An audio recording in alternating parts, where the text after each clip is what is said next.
Hi everyone, welcome back to my channel. So if you have not seen what I created for the Fun at the Park hop, head on back over to that video to check it out. But this is one of my projects. I created these Mickey ears, and I think they are absolutely adorable. They are made with paper, but if you have fabric, this method would work. So yeah, here are my ears that I created. The tutorial is to follow, so thank you all for watching. Okay, so for the headband, you will need a piece of cardstock that you can create a circle on. I created a circle that is about 4-inch diameter. And then I used that, placed it up against my headband to create a line to create the edge. So that's what you need the cardstock for. You will also need some cardboard. This will act as my base for my ears. You can use polyfill, or I'm using some batting that I had on hand. And I will be layering that up. So, and the headband, of course, if I did not mention. So once you have your 4-inch circle and then your edge curved to kind of match your headband, you will take that to your cardboard and trace. And if you're like me and had any, some of these edges aren't as smooth as I would like them to be, just trace anyways and try to round them out when you cut. But it's not going to be a huge deal because you're going to be wrapping this with materials. So it's not going to be super snug up against the edge. And then you're going to cover the edge with some trim. So you'll need to trace this out 4 times and then cut it. So the next thing I do is I take my batting, and I actually have it folded in half. So there's 2 layers of the thicker batting.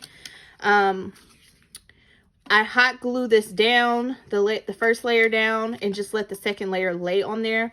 Because if you don't, and you hot glue both of them down, you are going to lose all of your thickness. So that's me hot gluing the 2 layers together.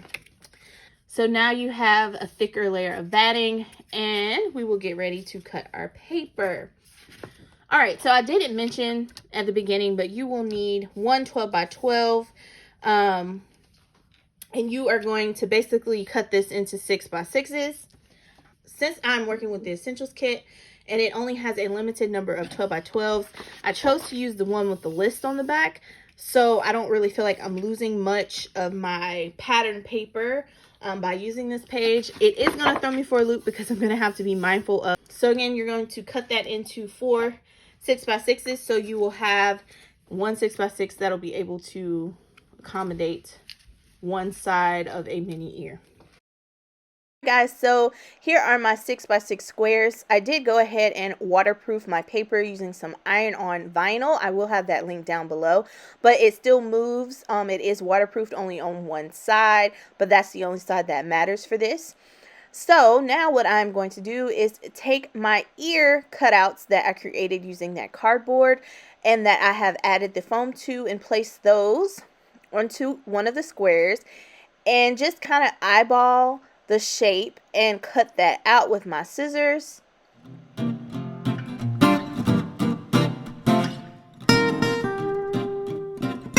So this is what we have. Sorry for being a little out of frame here. So I gave myself a good bit of allowance between the actual size of the earpiece and the paper.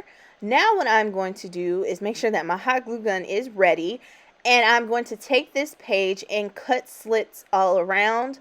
Ideally, you should be cutting triangles and removing some of the excess paper, but I was not thinking and just cut slits.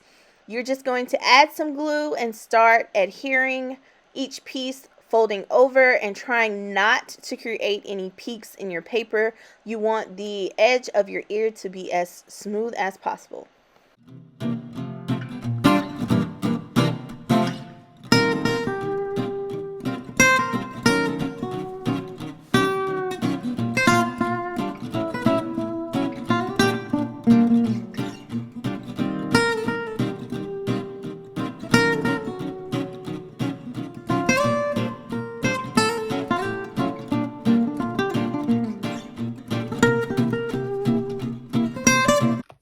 guys, so here are my ears. I finished wrapping them around the cardboard, and then I matched them up just to make sure that they were about the same size for each ear.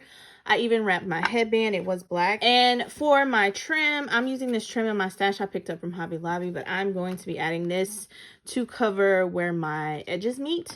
So let me hot glue this together. And there are our ears, and they're puffy, put together. So now I'm going to go ahead and add my trim along the edges.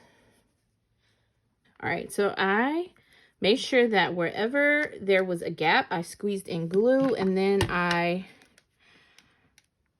add my trim over the top, and I just make sure I squeeze the two sides of the ear together just to make sure everything stays and any pointy corners have been hidden. All right, so there is that one.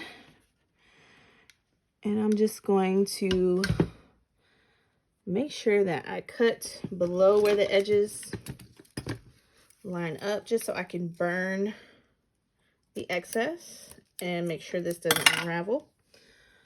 So there we go. There is the ear. But you can add pom-pom trim. I'm just keeping it very, very simple. All right, so let me do the other and I will be back.